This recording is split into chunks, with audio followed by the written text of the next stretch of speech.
muy buenas tardes a cada uno quienes se han ido incorporando a esta sala Zoom desde el Centro de Investigaciones y Capacitaciones Judiciales Dr. Manuel Sáez, dependiente de la Suprema Corte de Justicia de Mendoza. Les damos una muy cordial bienvenida. Muy felices y honrados con las visitas de la tarde de hoy en este séptimo módulo ya del ciclo de actualización en Derecho Público que venimos transitando durante este año 2025. Como siempre, agradecerle su participación, su compromiso. La verdad que es un ciclo que ha mantenido su asistencia a lo largo del año, lo cual nos llena de alegría y de orgullo. En la tarde de hoy quiero dar también un especial agradecimiento a quien va a moderar el módulo de hoy, la doctora Liliana Pache, quien se desempeña como vicedirectora del Instituto de Estudios de Derecho Administrativo. También la presencia de su director, el doctor Sí, Gustavo Bullaude, que también nos acompaña con su sí. presencia. Como siempre, también nuestro agradecimiento a la Suprema Corte de Justicia, que ha permitido este espacio dedicado al derecho público, y agradecemos entonces especialmente a su presidente, el doctor Dalmiro Garay Cueli. También un especial agradecimiento por su apoyo y su auspicio a la Asociación de Magistrados, sin cuyo apoyo estas capacitaciones serían mucho más difíciles de difundir y de llevar a cabo. Sin más entonces, yo los dejaría en manos de quien hoy está dispuesta a moderar este módulo y ella va a presentar al resto de los expositores que esta tarde nos visitan, a quienes agradecemos muy especialmente su generosidad. Muchas gracias, doctora Liliana Pache. Te dejo en el uso de la palabra. Bueno, muy buenas tardes, gracias Marta. Buenas tardes para todos. En nombre de El IEDA y el Centro de Capacitación de Investigaciones Judiciales Manuela Sáenz, dependiente del Poder Judicial de Mendoza, les damos la bienvenida a nuestro séptimo módulo del ciclo de actualización de Derecho Público dedicado a reflexionar sobre temas de derecho administrativo. Agradecemos principalmente y de antemano, lo estábamos haciendo en privado, la excelente coordinación que ha tenido la escribana Marta Linares en todos los eventos, porque ha sido de muchísima ayuda para el IEDA, sobre todo. Agradecemos también a la Asociación de Magistrados y al Poder Judicial de Mendoza, esencialmente en la figura de su presidente, el magíster Dalmiro Garay Cueli, que también ha estado, por supuesto, miembro del IEDA, pero con muchísima buena predisposición para llevar a cabo estos eventos. Em, Estamos también ante la presencia, como lo dijo Marta, del director del IEDA, el doctor Gustavo Bullaude, de una gran generosidad siempre, y de nuestro director honorario, el doctor Jorge Horacio Sarmiento García. Para nosotros la participación de cada uno de ustedes en estos módulos, en estos ciclos, es fundamental, porque el interés que se ha demostrado a nosotros nos reconforta y nos da deseos de seguir adelante con esta labor.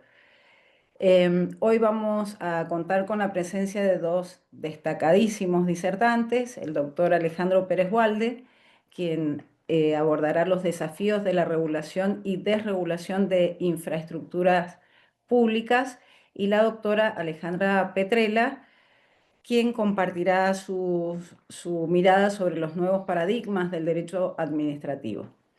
Les deseamos una excelente jornada y los invitamos a disfrutar de este deleite de estos disertantes. Voy a presentar a una aclaración. Las preguntas pueden formularlas por el chat de la plataforma, y al final de la disertación se le harán a cada uno de los expositores. Voy a presentar al doctor Alejandro Pérez Walde. La verdad que todo lo que diga es poco, pero tenemos un currículum abreviado. Él es profesor emérito de la Universidad Nacional de Cuyo y extraordinario de la Universidad Católica de Santa María de Arequipa, Perú. Es profesor de posgrado de la Universidad Nacional de Cuyo, de Córdoba, del Comahue, del Nordeste y de Mendoza.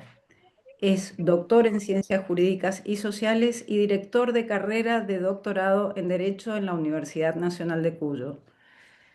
Es profesor y miembro del Comité Académico del MDA de la Universidad Austral y de carrera de especialización en Derecho Constitucional de la Universidad de Buenos Aires. Es miembro de la Academia Nacional de Ciencias Jurídicas de Córdoba, de Nicaragua y del Instituto Argentino de Estudios Constitucionales y Políticos, y es miembro del Consejo Directivo del Foro Iberoamericano de Derecho Administrativo y del Tribunal General de Arbitraje de la Bolsa de Comercio de Rosario, Santa Fe, Argentina. Es autor de informes técnicos aportados a la Procuración del Tesoro de la Nación en procesos contra nuestro país ante el CIADI. Doctor Pérez Walde, un honor para nosotros. Le cedo la palabra. Bueno, muchas gracias, Liliana. Para mí me siento como en casa porque veo todas caras conocidas y de amigos, pero es de bien nacido ser agradecido, dice un amigo. Muchas gracias a este instituto, al IEDA, en la persona de su director, y el equipo que yo veo que sostiene permanentemente esta capacitación, ¿no es cierto? Marta, Liliana, bueno, Gustavo, realmente un trabajo de equipos realmente extraordinario. Muy honrado y sobre todo por compartir hoy con Alejandra Petrella, gran amiga de hace mucho tiempo y convocados siempre juntos en la Asociación Argentina de Derecho Administrativo. Vamos entonces a tratar de cumplir con los 20 minutos de manera tal de dejar espacios para las preguntas. ¿Qué es lo que nos propusimos? El título, como siempre, suele ser muy ambicioso, ¿no? La regulación y desregulación en las infraestructuras públicas. Primero que nada, debemos ver en qué entorno nos estamos movilizando. O sea, como dice Alfonso Santiago, no estamos en un cambio de era, no estamos en una era de cambio, sino en un cambio de era. Acá tenemos novedades muy fuertes, como es prácticamente el debilitamiento y casi derrumbe del positivismo jurídico, una reiterada un regreso hacia los principios sobre los cuales ha escrito mucho, ¿no es cierto?, Jorge Sarmiento, sobre los principios fundamentales que inspiran nuestra ciencia, y además observamos que son tiempos muy complejos. O sea, el derecho administrativo que estudiamos nosotros en el siglo pasado, los que cursamos en aquellos años 70, no tuvimos la oportunidad de ver esta movilidad que hoy sí presenciamos y que nos encontramos frente a nuestras narices, como es la que está ocurriendo hoy en el derecho administrativo. Había algunos europeos que ya la veían, ¿no? Leía el otro día a López Rodó, ya en el 63, él está avisando que no es posible avanzar con un derecho administrativo donde no participen administrados en la construcción de sus figuras y de sus institutos y de sus bases. Así que nada menos que hace 62 años ya la veían venir. También entre nosotros, Agustín Gordillo fue alguien que vio venir sobre todo el impacto fuerte que tiene sobre nuestros institutos el fenómeno de la globalización. Esto ha hecho que nos encontremos en una crisis de esa regulación que nosotros veíamos que se construía en gabinetes, en grupos de trabajo muy bien seleccionados, para después bajar la normativa a aquellos que estaban guiados o a esos sectores a los cuales estaba destinada la regulación.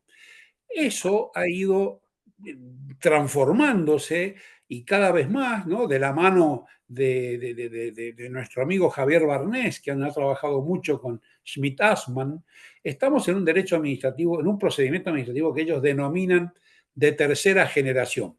¿En qué consiste esta tercera generación? Y en que acá hay que ser plurales, abiertos, partícipes, hay que hacer participar, hay que tener en cuenta a los jugadores esenciales de los espacios regulados. Si vamos a regular, tenemos que tener en cuenta quiénes son los más gravitantes de los sujetos a los cuales está destinada la regulación y quienes quieren participar en la construcción de esta regulación moderna. ¿Por qué esto? Y porque esto lo señala muy bien Javier Barnés. Ha perdido gran importancia el resultado del procedimiento en manos del procedimiento mismo. O sea, hoy hay mucho mayor interés en verificar, acceder, participar, observar y controlar el cómo se construyen las decisiones administrativas que la decisión administrativa misma. Porque hoy la participación se ha convertido en algo esencial. Sobre todo porque hay desconfianza. ¿Desconfianza en qué? Y empezando desde abajo, hay gran desconfianza en la representación política. Esa es la que está hoy en crisis. Nuestro pueblo, nuestras organizaciones no se sienten representadas debidamente en esa representación política y esto nos ha traído la crisis que de algún modo se busca ventilar a través del acceso a la información pública, a través de la participación de los sectores interesados. Participación que tiene que ser una participación razonable, accesible, yo diría, no hacer audiencias públicas a 3.300 metros sobre el nivel del mar, en pleno invierno. O sea, son participaciones que creo que deben ajustarse a lo razonable y a la posibilidad de acceso a estas regulaciones. Esto le ha preocupado especialmente a quienes hoy están procurando construir un ámbito de confianza en nuestro país para poder atraer inversiones extranjeras. Yo ahí diría que primero tenemos que atraer a los inversores argentinos, porque si no vienen los inversores argentinos, difícilmente vayan a venir los inversores de afuera. Pero bueno, supongamos que son todos inversores de afuera o de adentro, lo importante es que necesitamos inversiones. En esta onda de preocupación fuerte que el gobierno actual nacional nos ha transmitido con claridad, bueno, hemos dictado esta ley de bases y varias normas complementarias que buscan tentar a través de la selección de legislaciones más apropiadas para que vengan las inversiones a nuestro país. Por eso es que, y esto es porque de alguna manera también es explicable, ahí Bellorini, un profesor de la Universidad Austral, ha escrito sobre la desconfianza legítima.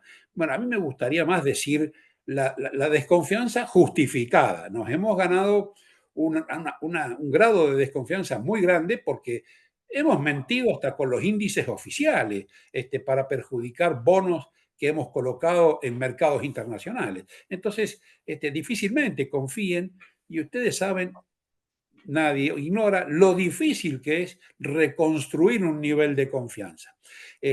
La confianza se pierde muy rápido, pero se recupera muy lentamente. Sobre todo, se recupera con testimonios, brindando ejemplos a través de actos muy concretos, no de declaraciones, ni de normas, ni de este tipo de regulaciones.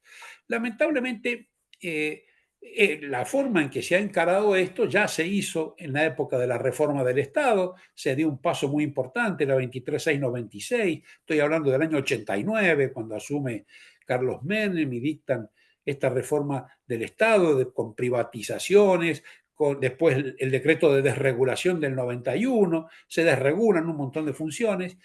Otra crisis, unos años después, en el 2002, tenemos la ley 25561, ahí ya avanzamos sobre los contratos, ponemos todos los contratos en revisión, en ver cómo los vamos a recomponer, se abre un compás de renegociaciones de los contratos públicos, fundamentalmente se mira los contratos de servicios públicos y de dominio público, y en esta onda venimos ahora de nuevo a encarar sobre las contrataciones en estos tiempos.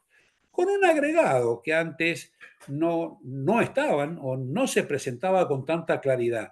Hoy se habla de los contratos públicos de concesión de obra de explotación de obras públicas, contratos de concesión de servicios públicos y de infraestructuras. Este y de infraestructuras a mí me enciende algunas luces de alarma, porque está bien que en materia de servicios públicos tenemos un sistema constitucional, hoy de algún modo atropellado, porque los órganos de control que prevé el artículo 42 de la Constitución están siendo ignorados prácticamente. Es más, es una repartición menor, aunando al ENRE con el ENARGAS, o sea, el control del gas y la electricidad van a ir a una repartición que es entidad autárquica, sometida al control de tutela de la administración central, cuando lo más probable es que la administración central sea la principal figura a controlar. Acá nuestro gran problema no es la regulación, sino la mala regulación. Hay palabras que merecen ser leídas textualmente. Esto lo afirmó Barra siendo procurador del Tesoro de la Nación hace menos de un año. Dice, si toda regulación fuese mala, toda desregulación sería buena. Claro que la realidad no siempre es tan simple, ya que no todas las regulaciones imperativas son malas. Y agrega, las regulaciones no siempre son inocentes. Hay mundos de negocio donde nunca son inocentes. Uno está obligado a estar alerta y prevenido frente a esas regulaciones, porque tanta preocupación pusimos en nuestras construcciones dogmáticas en vigilar a los concesionarios, a las empresas inversoras, a todo esto, y nos olvidamos de controlar al principal agresor de los controles, que es la propia política, que son los propios gobiernos. Los órganos de control, por más que nos esmeremos en hacerlos independientes, no hemos logrado independizarlos de la política.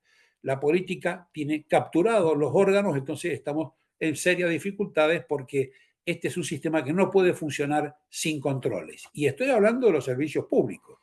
Ahora, infraestructuras es mucho más amplio que los servicios públicos. Cuando nosotros, la ley de bases nos habla en la reforma que hace de la ley de concesiones y nos lleva al mundo de las concesiones de la ley vieja 17250 de hace 1000 años y la reforma y introducen nuevos artículos, ahí entra con el tema de las infraestructuras. Nosotros tenemos infraestructuras donde participa Oscar Aguilar Valdés, puede ser la lectura más recomendada para el abordaje científico de cómo están compuestas estas infraestructuras.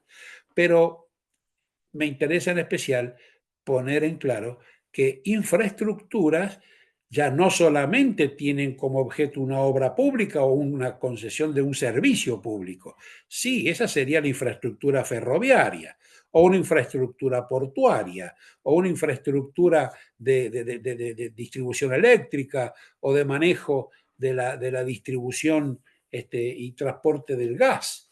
Esto sí, cuando nos ponemos con un servicio público es fácil, pero también es infraestructura la infraestructura educativa. También es infraestructura la estructura de defensa que nosotros tenemos. Es también infraestructura la sanidad, la salud pública está soportada en un sistema que es una infraestructura.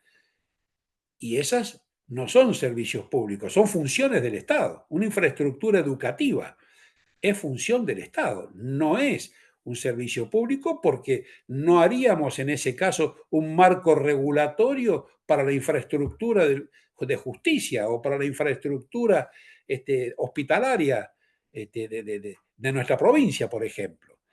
Las infraestructuras que se mezclan con las funciones del Estado debe ser calculado y previsto las posibilidades de aventurarse en ese mundo.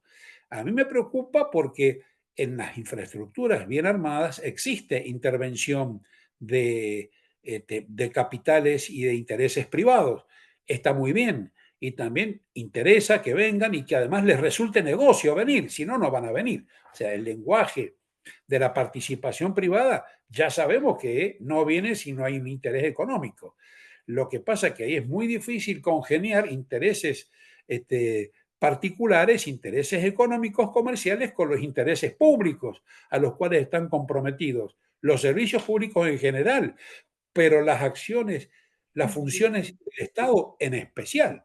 Imagínense ustedes la estructura de defensa, la infraestructura de defensa que tiene la Fuerza Aérea, por ejemplo, o la Cuarta Brigada Aérea de Mendoza. Ahí, ¿cómo vamos a trabajar esos límites? Sobre todo lo que me preocupa es que sin distinguir las infraestructuras, sin colocarlas afuera, entran en un sistema donde se ha habilitado, ¿no es cierto?, que a los efectos de poder llevar adelante los objetivos planteados, el Poder Ejecutivo Nacional podrá delegar facultades y obligaciones que establece la misma en las jurisdicciones y entidades que estime convenientes. Puede delegar en las, repito, jurisdicciones y entidades que estime convenientes. ¿Y jurisdicciones? ¿A qué se refiere jurisdicciones? Nosotros hoy estamos firmando contratos sometidos a la jurisdicción de los tribunales de Nueva York. Hoy estamos firmando contratos sujetos a las normas de la Cámara del Comercio de París. O sea, estamos fijando la ley aplicable, eligiendo incluso en contratos públicos leyes aplicables y tribunales con jurisdicción fuera de nuestro país. Y a mayor abundamiento de esto, se ha buscado atajar algunas defensas que le venían quedando o que ha usado el país para algunos casos. Por ejemplo, se establece expresamente la exclusión de la ley de expropiaciones de la nación. O sea, no es de aplicación la ley 21.499. ¿Por qué? Porque lo que estamos peleando en Petersen, ITAM contra YPF, ahí estamos con Gabriela Ábalos, integramos el cuerpo de Amicus Curiae en ese proceso que se ventila en la segunda Cámara de Distrito en Nueva York. Ahí justamente lo que hemos aplicado es la ley de expropiaciones. O sea, estamos ejerciendo la facultad soberana de haber expropiado acciones, pero es negada por la primera instancia de las Cortes de Nueva York, por la jueza que estuvo en primera instancia. Y esto es lo que estamos apelando, y nos está acompañando como amicus curiae el gobierno de los Estados Unidos de América, porque saben que está de por medio una facultad soberana de los estados sobre empresas argentinas con acciones argentinas emitidas en Argentina y sometidas al derecho societario argentino. Bien, discúlpenme el paréntesis y la desviación, pero para tener una idea de a dónde estamos apuntando es que no me imagino yo estar sometiendo, incluso a casos de amigables componedores, se prevén, ¿no es cierto?, mecanismos de acuerdos durante la ejecución de los contratos, se están previendo mecanismos de acuerdos parciales sobre los distintos avatares que pueden surgir en el aspecto económico, financiero, jurídico, con amigables componedores que pueden encontrarse fuera del país, no necesariamente dentro del país. Y si la inversión tuviera una magnitud realmente extraordinaria para poder enganchar en lo que nosotros tenemos como las RIGI, a las cuales nuestra provincia ha adherido en todos sus términos y condiciones, a través de una ley provincial, si tuviéramos en ese punto, podemos llegar a someternos, ¿cierto?, no solo a otras jurisdicciones, sino que además en ese ámbito se podrían renegociar los contenidos de las prestaciones. O sea, el contenido de las prestaciones en una infraestructura pública, piensen en una infraestructura hospitalaria, piensen en una infraestructura de defensa, podrían ser reformulados en una mesa de negociación con personas que son independientes, no pueden ser argentinas, y que podría funcionar fuera de nuestro país incluso. Creo que cuando uno hace semejantes aperturas y semejante sometimiento a las posibilidades de decisión fuera de nuestras estructuras públicas, fuera de quienes elegimos para que defiendan nuestros intereses en el mundo, muchas veces los elegimos mal, ese es otro problema, pero primero es la responsabilidad que tienen estas autoridades Si le damos tantas facultades a la hora de ir a la mesa de negociaciones, no les quepa ninguna duda que le van a pedir todo. Cualquier facultad que nos dotemos a quien va a ir a negociar por nuestro país, le van a pedir todo lo que la ley le ha autorizado y habilitado. Entonces, nada de eso va a poder decir, no puedo, no tengo competencia, no me dejan. ¿Qué es lo que va a decir? Si está incluso con los controles totalmente debilitados. Esto, digamos que procuro pensar en que nuestras autoridades, sobre todo en el manejo ahora también que vienen de las renegociaciones y de las transacciones, de las actas transaccionales, ha quedado sujeto a la ponderación, yo diría, discrecional, a la opinión discrecional de la Procuración del Tesoro de la Nación y de la SIGEN, ¿no es cierto?, la Sindicatura General de Empresas Nacionales, a la opinión de ellas cuando ambas tienen antecedentes de no inmiscuirse en opiniones que no sean de legalidad. Y acá lo que se necesita es pautas de conveniencia para el país. Nos están diciendo que en el acta transaccional, en esa transacción, no podemos ir más allá del 40% de las prestaciones. O sea, hay una serie de pautas, pero ¿quién las va a respetar? ¿Quién va a vigilar que se respeten si nosotros estamos dotándolo a nuestros representantes, a nuestros negociadores, digamos, mandamos a los negociadores con un mandato de tal amplitud que se vuelve realmente incontrolable? Esa es mi preocupación. Me preocupa el tema de las infraestructuras. Creo, todavía no he visto en ejemplo práctico algún,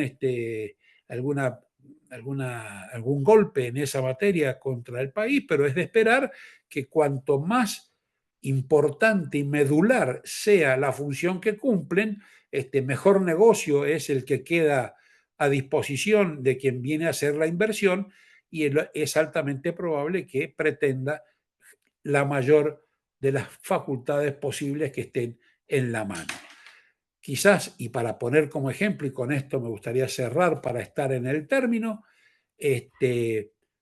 una demostración de la gravedad que puede tener es que en caso de interés público donde se quiera proceder a dar por terminado algún contrato sobre alguna de estas infraestructuras que cumplen funciones públicas, necesariamente le estamos aportando un derecho de retención sobre toda la obra y sobre toda la infraestructura que manejan hasta que sea cancelada la totalidad de las deudas que va a fijar un tribunal arbitral ajeno a nosotros. Quedo abierto a las preguntas, les agradezco mucho la atención y espero que los haya dejado tan preocupados como estoy yo. Aunque tengo esperanzas, ojo, esperanzas tenemos, pero siempre son más los que patean a favor que los que patean en contra. El tema es tener vigilado a los que patean en contra. Muchas gracias. Ahí estaba viendo en un chat alguna pregunta. ¿Cree que el gobierno provincial puede invertir en obras de mantenimiento de infraestructuras pertenecientes al gobierno nacional, tales como ruta? ¿Bajo qué figura contractual cree que se reactivará la obra pública en nuestro país? No sé bajo qué figura contractual se puede reactivar la obra pública. Pienso en concesiones de rutas, es muy probable. Yo estoy interviniendo en este momento con informes técnicos en 2 demandas que tiene nuestra República Argentina en los tribunales del CIADI por las autopistas de accesos norte y oeste a la ciudad de Buenos Aires. Hay 2 renegociaciones cuestionadas por la República Argentina a través de acciones de lesividad. Esta acción de lesividad le ha provocado tal ofensa a los inversores que han iniciado sus juicios ante el CIADI, porque la agresión a la inversión, que significa cuestionarles unas renegociaciones hechas de un modo muy criticable, no quiero traer detalles que no puedo dar, pero bueno, yo sí pienso que la concesión es una vía bien celebrada, claramente pautada y cumplida. creo que es una vía. Y en cuanto a que nosotros ya hay convenios por los cuales nuestros municipios están a cargo de la policía de tránsito en las rutas nacionales. ¿Quién no se ha traído de recuerdo alguna multa de Luján pasando acá por la Panamericana hacia Chile? ¿Y qué competencia tiene la municipalidad? Y son competencias gracias a convenios que se han celebrado para la policía del tránsito, ¿no? Así que sí creo que el gobierno provincial puede encarar inversiones en ese aspecto. Además, la adhesión que hemos hecho, sí me preocupa que esta adhesión en todos sus términos y condiciones, esto es textual del artículo que tiene la ley de bases, es muy probable que nos sustraigan competencias que hoy manejamos como provincia y se las lleven a los fueros federales, ¿no? La autoridad de aplicación, como es obvio, para la ley de base y para las RIGI, funciona en Buenos Aires. Sí, yo me cuidaría muy bien de que perdamos las competencias para resolver nuestros intereses. O sea, acá las inversiones en RIGI, depende de la magnitud, pueden llegar a ser de importancia clave para nuestra economía y no la vamos a resolver nosotros. Se van a resolver en otro ámbito, con otros arbitrajes. Hay un riesgo ahí donde necesitamos controles independientes, claramente independientes, que creo que hoy, y esto sería para otro tema, para otro día, y corre por mi cuenta, hoy creo que estamos muy flojos de controles externos. Muchas gracias. Bueno, muchas gracias, doctor. La verdad que, bueno, es realmente un placer escucharlo. Por ahora no veo ninguna otra pregunta en el chat, de manera tal que si la idea es que pasemos directamente a la disertación de la doctora Petrella y finalizada su exposición, puedan tener un intercambio ambos disertantes para que nos enriquezcan a nosotros. Yo haría una sola acotación. El tema de las Sí, infraestructuras hoy es de preocupación en toda la región. Acá con Ismael Farrando integramos el Foro está Iberoamericano de presente. Derecho Administrativo y hace 3 años en Mérida nos juntamos y escribimos estas ponencias. Acá tienen las ponencias, miren lo que es, 1.200, 1.300 páginas de autores, todos sobre infraestructuras. El tema de infraestructuras hoy está en el tapete. Está en Gracias. boga, claro, claro. Bueno, muchas gracias, doctor. Aprovecho este intervalo para agradecer a todos los integrantes del IEDA, que realmente trabajamos en conjunto y sobre todo tratamos de que, bueno, la calidad creo que de estos encuentros ha sido bastante satisfactoria para todos. Y también agradezco la presencia del doctor Farrando, que lo vi en el Zoom, así que muchas gracias.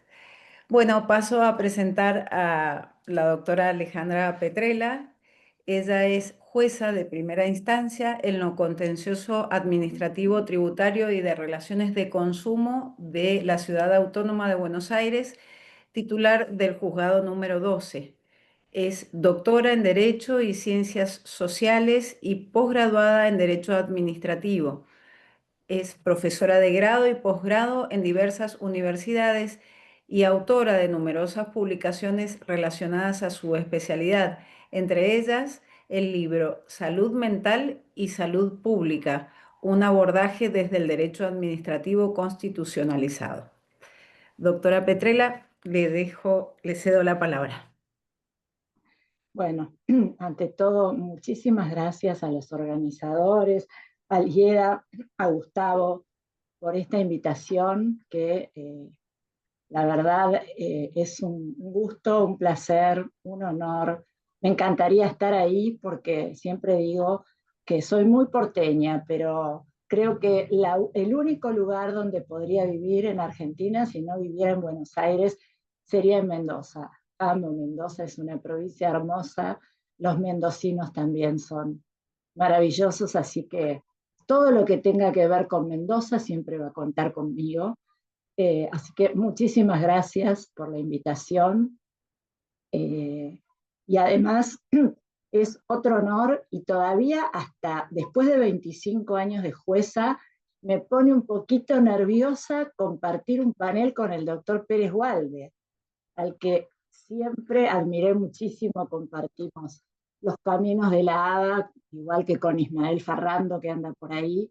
Eh, Realmente amigos de la vida, de compartir tantos años, así que es un lujo y muchísimas gracias, en serio. A ver, el tema elegido a abordar es un poco rimbombante, pero no los quiero asustar, al revés, porque justamente esto de las consideraciones sobre los nuevos o viejos paradigmas del derecho administrativo, elegí abordarlo justamente desde la mirada que más conozco.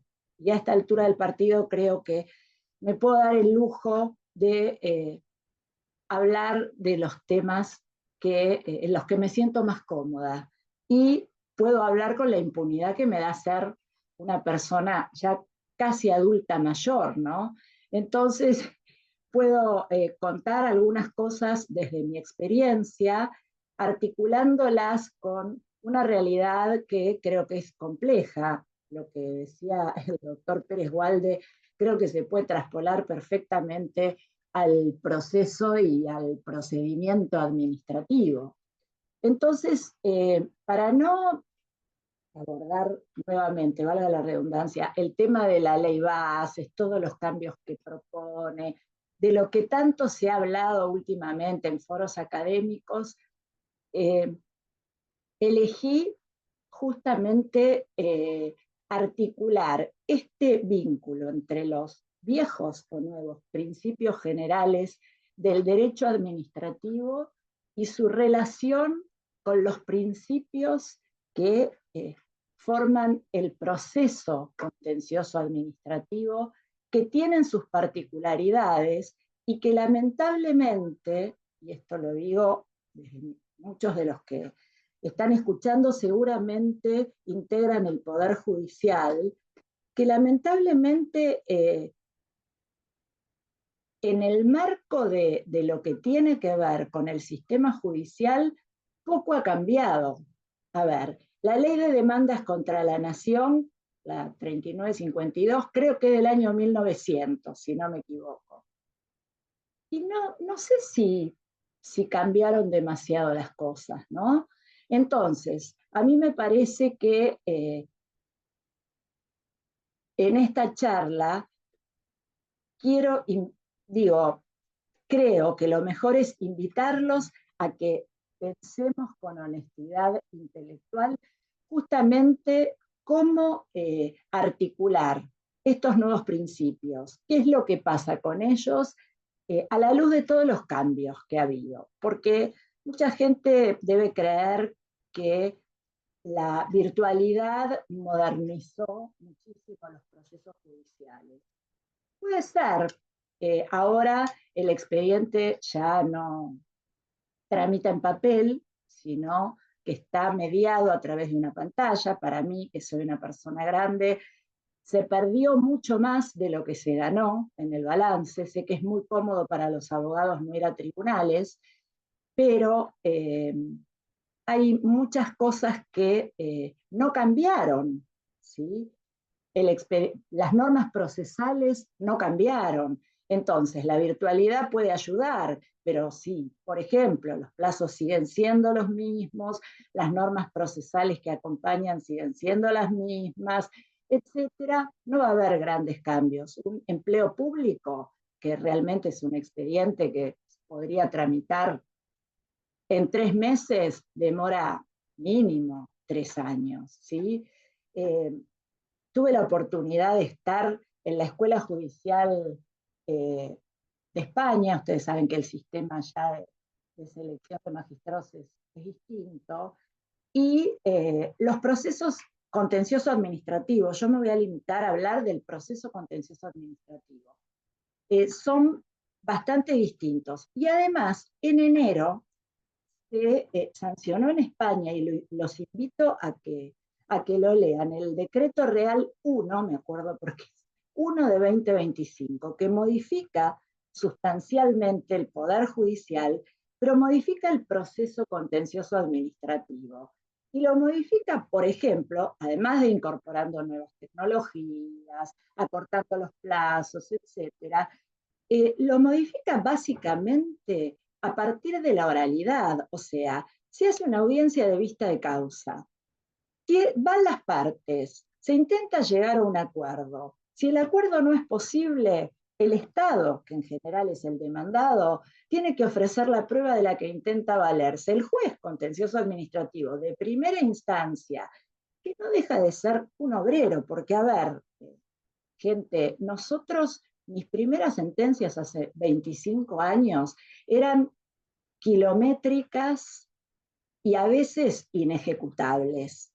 Cuando uno va transitando el camino, se da cuenta que la justicia es un servicio y que el concepto de sentencia útil no es caprichoso. O sea, entonces, decir menos y que la sentencia le sirva a la gente que necesita que administremos esa justicia. Entonces, en esa misma audiencia, les contaba, el juez puede dictar sentencia y si no, tiene 10 días para hacerlo. Como dicen los españoles, punto y pelotas. Ahí terminó el proceso contencioso administrativo. Después vienen las otras instancias, etcétera. A lo que voy es a que podemos lograr cambios, digamos. Estos principios generales del derecho administrativo se pueden articular a la luz de los principios del proceso. Y básicamente a mí me gusta hablar, o quiero en este caso, hablar de dos principios que regulan el procedimiento administrativo, regulan en realidad los procesos civiles, pero básicamente en el contencioso administrativo adquieren una entidad muy particular que siguen estando vigentes, y ahora les voy a contar de qué modo, y que yo los invito a que pensemos, ¿deberían seguir estando vigentes? ¿Y cómo interpretamos esos principios en el marco de las modificaciones que hoy sufrieron los procesos judiciales?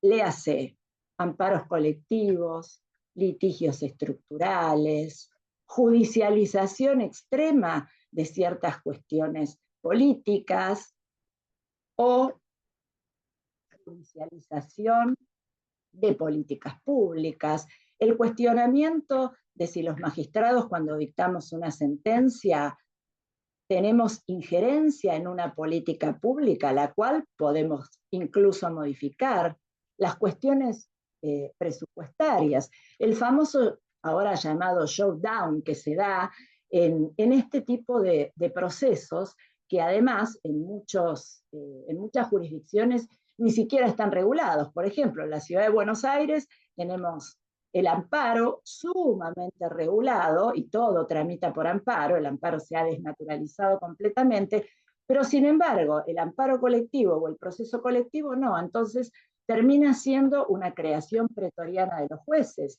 y hay múltiples reclamos por cuestiones colectivas, porque también pasa algo muy paradójico, la justicia está sumamente cuestionada. Sin embargo, parecería que en la justicia tienen que solucionarse todo tipo de problemas. Los que corresponde se solucionen en la justicia y los que no corresponde se solucionen en la justicia. Lo digo por las cuestiones menores, que es antieconómico, que se diriman en la justicia.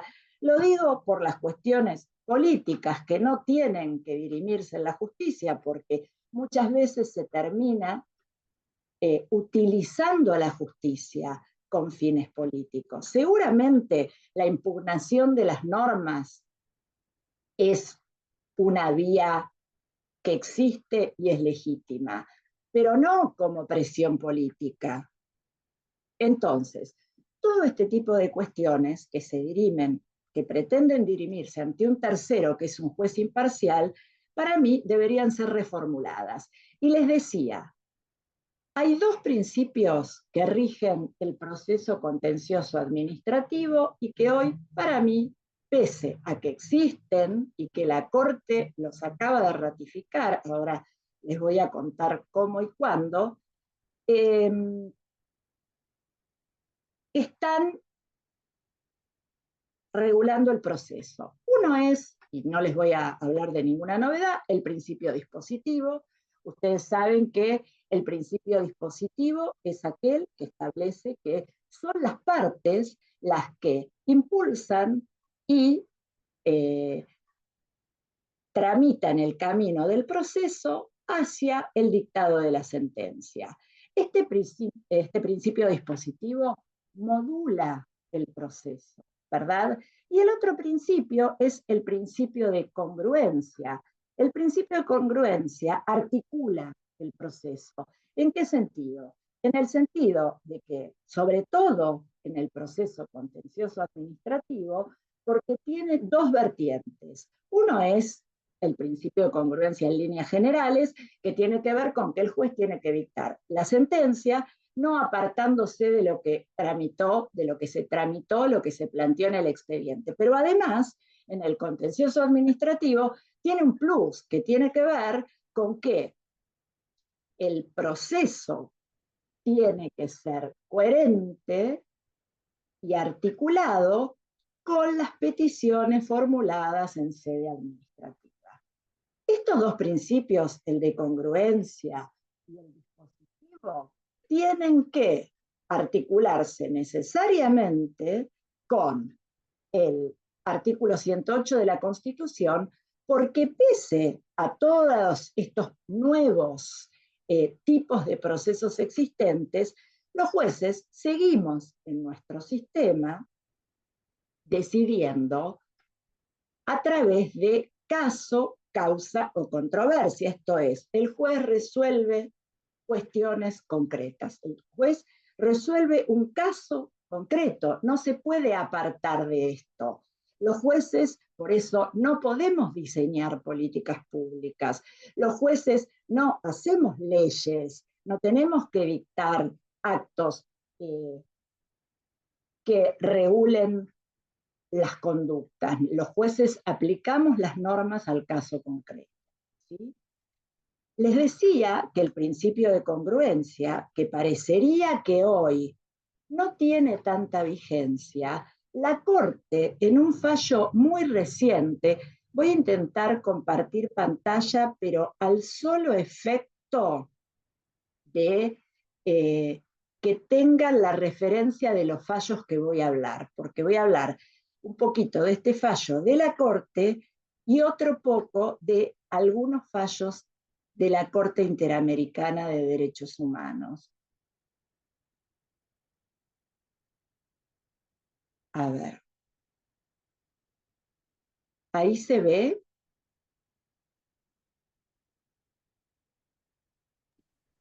Sí, se está viendo bien, Se ve doctora. perfecto. Bueno, perfecto. Entonces, lo voy a ir pasando rápido porque ustedes ya conocen el principio de, qué dice el principio dispositivo. Acá hay algunos, bueno, este es el fallo de la Corte del que les quería hablar.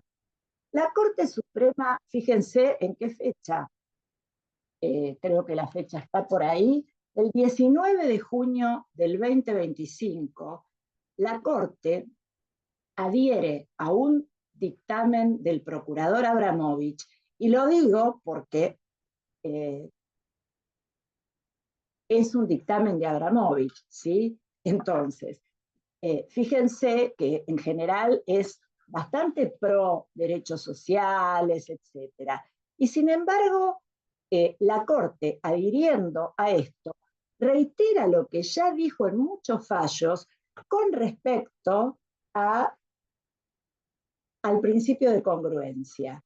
Y esto es, La Corte dice, el fallo judicial que desconoce o acuerda derechos no debatidos en el proceso es incompatible con las garantías constitucionales de defensa y propiedad y con el principio de congruencia, pues los jueces no pueden convertirse en intérpretes de la voluntad implícita de una de las partes sin alterar de tal modo el equilibrio procesal de los contendientes en desmedro de la parte contraria. La Corte entonces ratifica este principio que ya lo había reconocido en fallos anteriores, ¿sí? ¿A qué voy con esto del principio de congruencia y el principio dispositivo? A que el juez contencioso administrativo, si bien tiene que respetar estos principios, con esta crisis que los principios presentan, siempre está un poco en la cornisa. ¿Por qué? Porque cómo se interpretan estos principios en el marco de este nuevo tipo de procesos.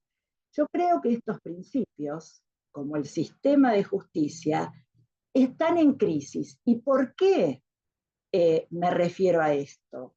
Porque me tomé el trabajo de analizar los últimos fallos de la Corte Interamericana de Derechos Humanos, y digo últimos porque traté de hacer un rastreo de fallos en los que el Estado Nacional argentino fue condenado por responsabilidad a partir del año 2019, o sea, estoy hablando de fallos nuevos, porque para la Corte Interamericana y con lo que duran los fallos, son fallos que tienen muy poco tiempo.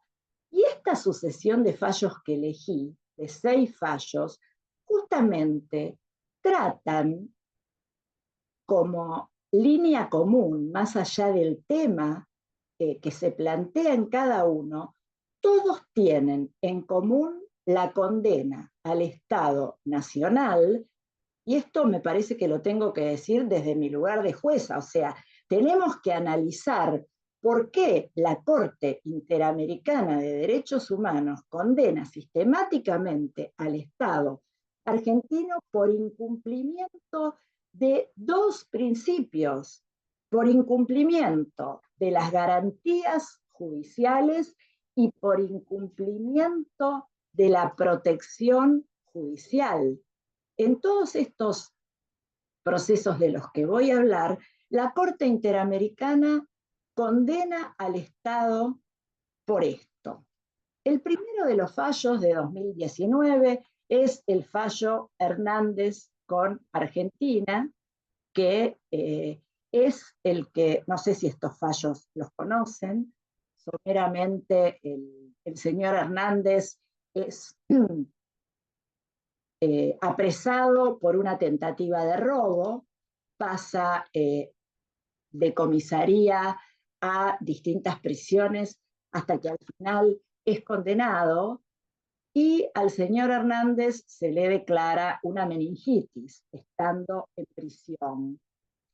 El señor Hernández es atendido de manera, su salud es atendida intermitentemente, y el tribunal termina condenando al Estado argentino por la violación de las garantías, esto es, sabiendo inclusive los padecimientos del señor Hernández, al señor Hernández no se le respetan esas garantías, el señor Hernández termina falleciendo, ¿sí?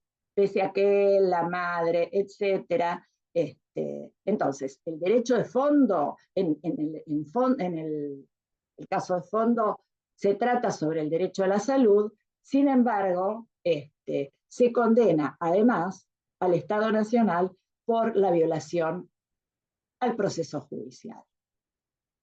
El caso Brites Arce y otros versus Argentina es un caso emblemático porque se condena también, tiene que ver con el derecho a la salud. La señora Brites Arce va a la maternidad Sardá con un embarazo de 9 meses.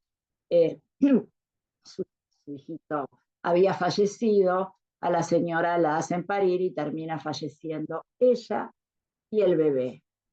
Pero además de esto, se condena al Estado por el proceso, porque no se había respetado durante el proceso, en un larguísimo proceso que tramitan sus sucesores, no se respetan sus derechos a las garantías judiciales y al proceso judicial. El caso Álvarez con Argentina es el caso de, no sé si se acuerdan, el llamado El Cheto de San Isidro, que este es un caso puro de garantías judiciales, porque si bien este señor está condenado, como lo consideraban peligroso, se lo tiene contenido, esto es, esposado durante todo el juicio. Lo cierto es que finalmente este señor llega a la Corte Interamericana, gana en la Corte Interamericana, se condena al Estado y justamente hace aproximadamente 2 o 3 semanas salió el decreto que ordena pagarle una suma de dinero enorme al señor Álvarez por haberle violado las garantías judiciales durante el proceso. El caso Boleso versus Argentina es un caso puro y duro de violación de garantías judiciales, demora en la justicia, porque, a ver, no, cuando termine de hablar de los casos, voy a hacer mi propio comentario. El caso Boleso es el de un magistrado, es un juez laboral, que en su momento pide que se le recomponga su salario en base a la inflación, y este proceso termina durando como 20 años, llega a la Corte Interamericana, y la Corte Interamericana también condena al Estado argentino por lo que duró el proceso. El caso María, que es un caso muy conocido, también es otro caso en el que se condena al Estado nacional, es la chiquita de 13 años que tiene un hijo y que las autoridades judiciales la instan a entregar al chiquito. Su mamá, digamos, persuaden a ella y a la madre que lo mejor es dar a la criatura en adopción, el chico es dado en adopción, posteriormente ella se arrepiente, pero mientras tanto ya se habían violado todas sus garantías procesales y de defensa en juicio. También se condena al Estado argentino. Y el último de los casos es el famoso caso de la AMIA, de reparaciones y costas, que es un caso conocido por todos. ¿Por qué elegí estos casos para hablar de lo que considero la crisis del proceso y de la justicia? Primero, porque deberíamos replantearnos por qué se condena reiteradamente por esto al Estado Nacional. Pero también porque entiendo que le podemos pedir a la justicia que sea más rápida, por ejemplo, como pasó en el caso Brites, donde una de las cuestiones por las que se condena al Estado es porque la justicia no investigó lo suficiente. ¿Puede la justicia investigar lo suficiente cuando está colapsada? ¿Puede esta justicia, con la cantidad de casos que tiene,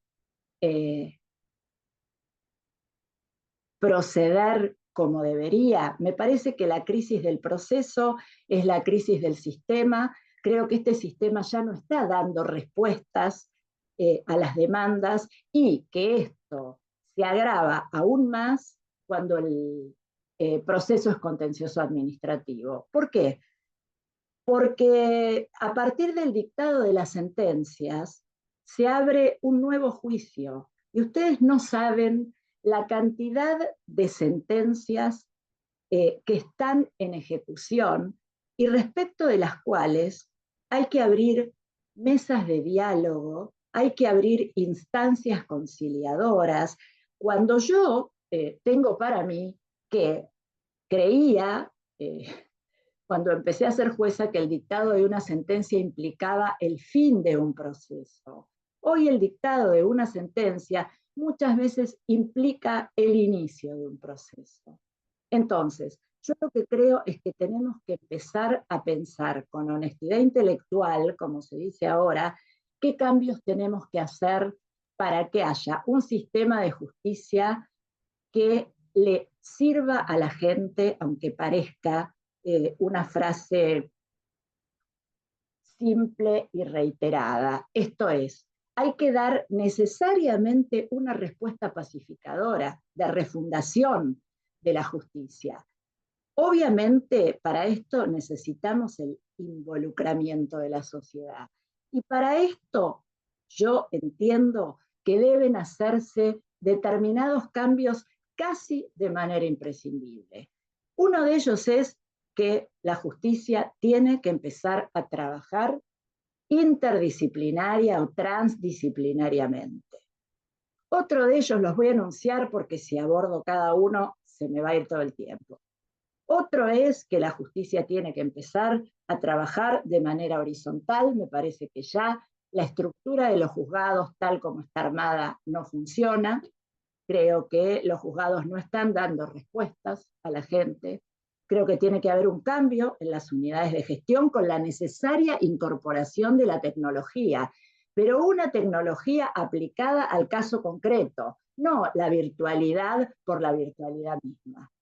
Creo que tiene que haber mayor permeabilidad a los cambios sociales, esto es, sensibilidad a todo tipo de cuestiones, a las cuestiones de género, a la diversidad cultural, etcétera.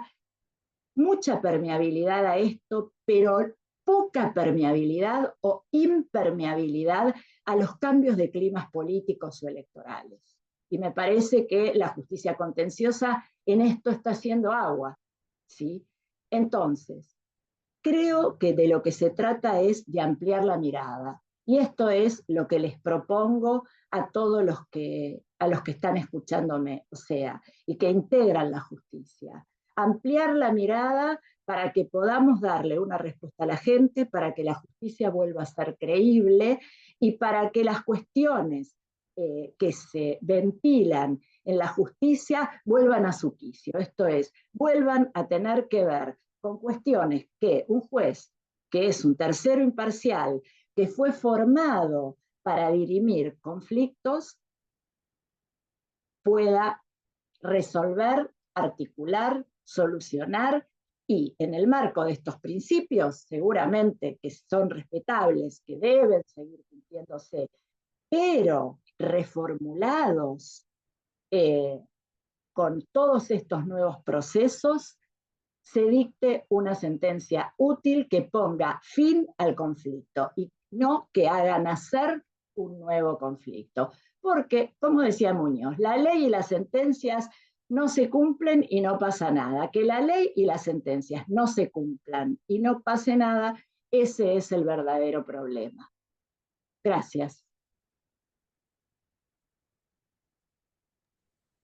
Bueno, gracias doctora, porque la verdad, increíble creo que nos ha dejado pensando a todos. Excelente su disertación. Bueno, hay una pregunta que dice, doctora Alejandra Petrella, ¿desde qué poder del Estado debería provenir el cambio?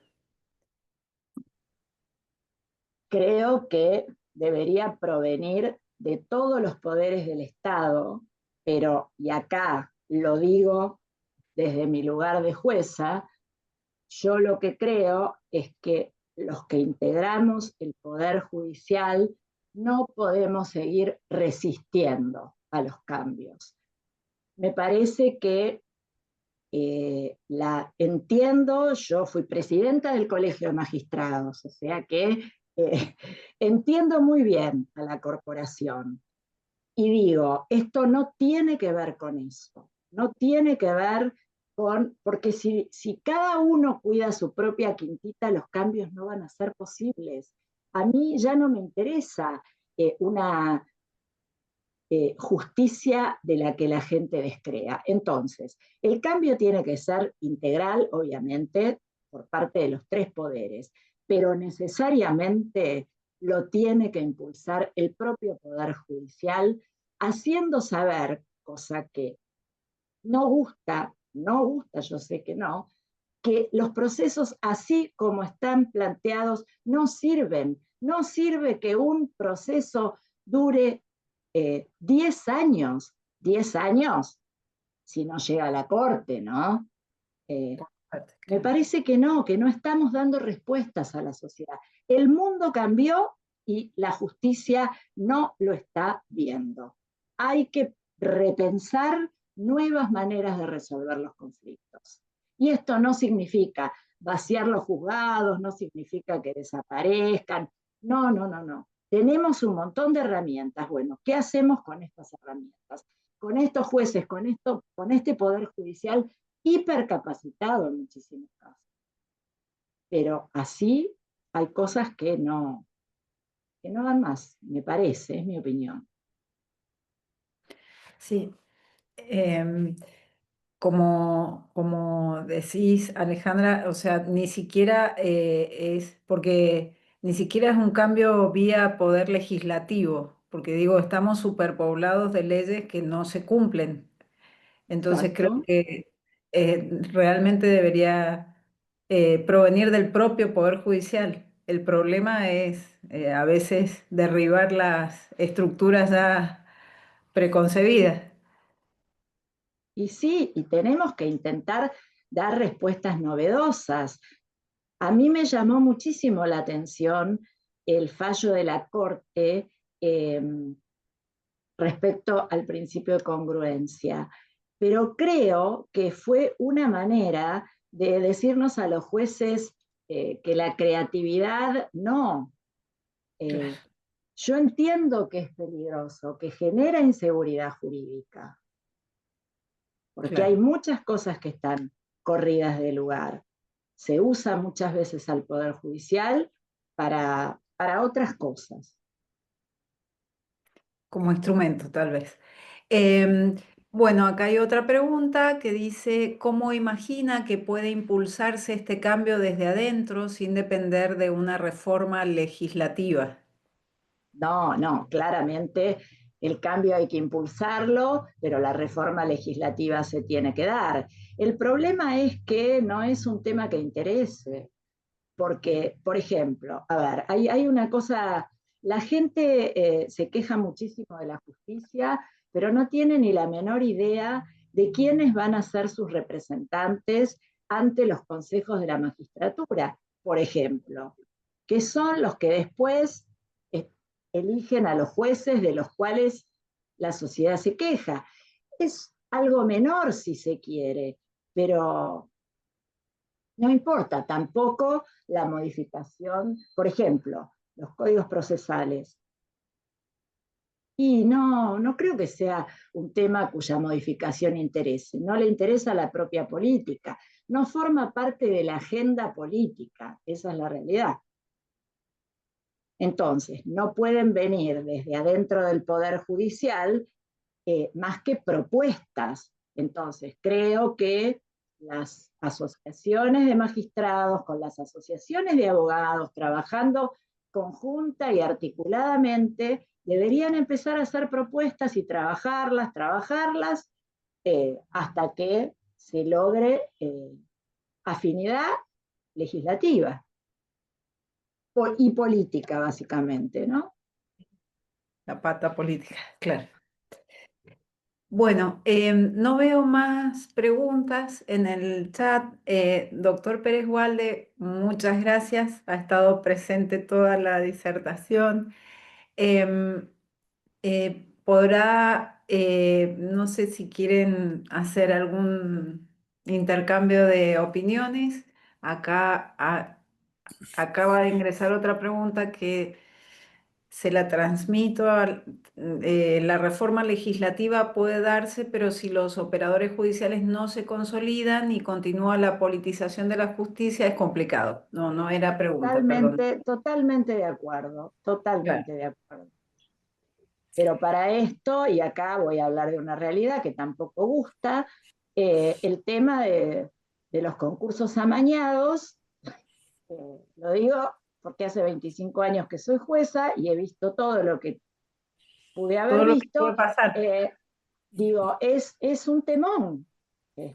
Entonces, pero claro, se tocan intereses y bueno, a lo mejor este no es el ámbito para hablar de esto, pero sí creo que hay que, digo, los problemas hay que enfrentarlos y la realidad es la que es, ¿no?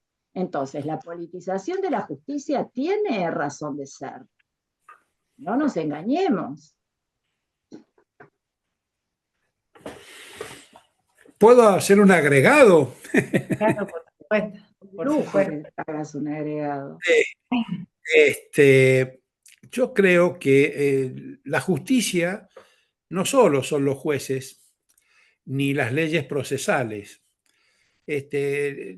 Yo diría que el conjunto que comprende a todo este paquete es el de los abogados. Y aquí recurro a yo estuve 14 años en la corte, pero antes estuve 14 años en directorio del Colegio de Abogados. Fui vicepresidente de FACA con Carlos Andreucci en el 2003. Ganamos la FACA. Y también fue una muy buena experiencia. Tenemos que cambiar a los abogados. O sea, necesitamos establecer mecanismos de defensa de un ejercicio de la profesión que hoy no castiga a quien litiga sin razón valedera, no castiga al que firma escritos con mentiras, no castiga, uno puede litigar impunemente y defender cualquier barbaridad. Si aquí nos leyeran los derechos como se los leen en los Estados Unidos, nos dirían: usted tiene derecho a no permanecer callado, decir todas las mentiras que se le dé la gana y nada de lo que diga podrá ser usado en su contra porque se va a presumir que se lo sacamos bajo tortura. Entonces, esto construye un sistema judicial que no puede funcionar. El litigante de mala fe no tiene absolutamente ninguna consecuencia en nuestro sistema judicial, y me refiero al federal y al local. Entonces, esto que a veces vemos en las películas, donde el juez llama al abogado y le dice: ¿usted se da cuenta de lo que está sosteniendo? ¿Va a insistir o lo echo de la barra de abogados del Estado? Bueno, el tipo inmediatamente lo ponen en caja. Esos resortes nuestros jueces no los manejan y nuestras bases legislativas tampoco lo tienen. Y los colegios de abogados no siempre acompañan, porque hay muchos colegios de abogados que interpretan que son un gremio de defensa de abogados y no una asociación de defensa de la profesión de abogado. Entonces, mi impresión es que por ahí empieza. A lo mejor hace falta algún mecanismo legislativo, pero sobre todo un compromiso de los colegios de abogados. Acá está por ahí Javier Rutigoiti. Él en algún momento pensó en algún sistema de examinación para dar la matrícula a los abogados que aprobaran determinadas capacidades. Bueno, obvio, eso, se imaginan, no salió del Colegio de Abogados al final. Creo que hay mucho por hacer, pero primero tenemos que lograr un nuevo abogado. Y ahí me meto también como profesor de la facultad. O sea, aquí hay que empezar desde la facultad también. Pero no es tan simple el tema, y el punto neurálgico está en la abogacía, cómo ejercemos la abogacía. Es un Pero aporte. perdón, Ale, complementando lo que decís, lejos de haber mejorado, eso con la virtualidad se agravó. ¿Por qué? Porque como la virtualidad da impunidad, porque antes el abogado al menos tenía que venir al juzgado a dar la cara. Ahora no les puedo explicar las cosas que ponen en los escritos. Porque lo que pasa, aunque no lo crean, lo que pasa en las redes es como si se hubiera traspolado. Hay escritos judiciales que yo no soñé que iba a llegar a ver, que además ahora no existe más el tachar como antes, o que No, Testar. claro, mandar a testar, Sí. no, realmente es una vergüenza cómo se está litigando. No queda bien que un juez hable mal de los abogados, pero a veces realmente, digo, yo a veces pongo, lo pongo en los despachos, esto es una falta de respeto al tribunal. No porque sea una falta de respeto a mí, a mi persona, o sea, a la justicia. No se puede litigar de esa manera, más allá de que muchas veces los objetos por los que se litiga, porque esto de la gratuidad, y etcétera, es otro tema a debatir, pero también el amparo que es gratuito. Bueno, entonces pedimos todo por amparo y la justicia está completamente desmadrada en cuanto a lo que se pide. Y tenés toda la razón del mundo con lo que dijiste, sí, es así, hay que, ojo, y así como digo, lo de los abogados también, y acá hago un mea culpa, aunque no nos guste, también debería haber auditorías en los juzgados.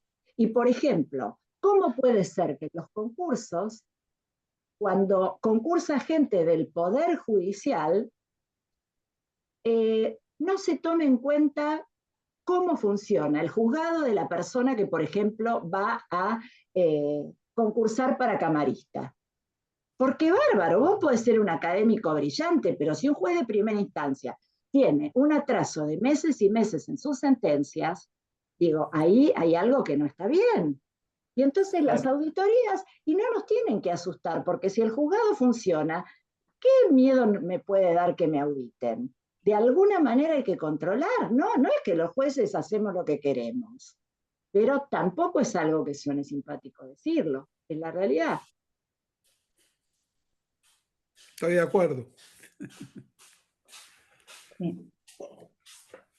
Bueno, no han habido más que agradecimientos y la verdad que en lo personal y sé que en nombre de todos los miembros del Comité Ejecutivo de IEDA, del Instituto Manuela Sáenz, del Poder Judicial, la verdad que nuestro agradecimiento hacia ustedes es infinito porque fuera de la admiración nuestra hacia ustedes es increíble lo que uno aprende y se nutre de, de personas con tanta experiencia y tanta sabiduría en lo que hacen.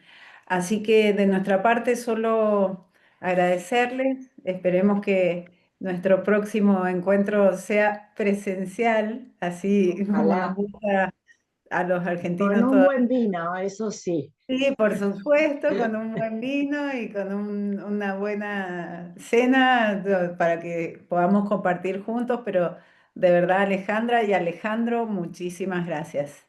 Muchas gracias Gracias a a usted. ustedes. Gracias por la invitación. Ale, nos vemos en las jornadas. La semana que viene, sí, señor.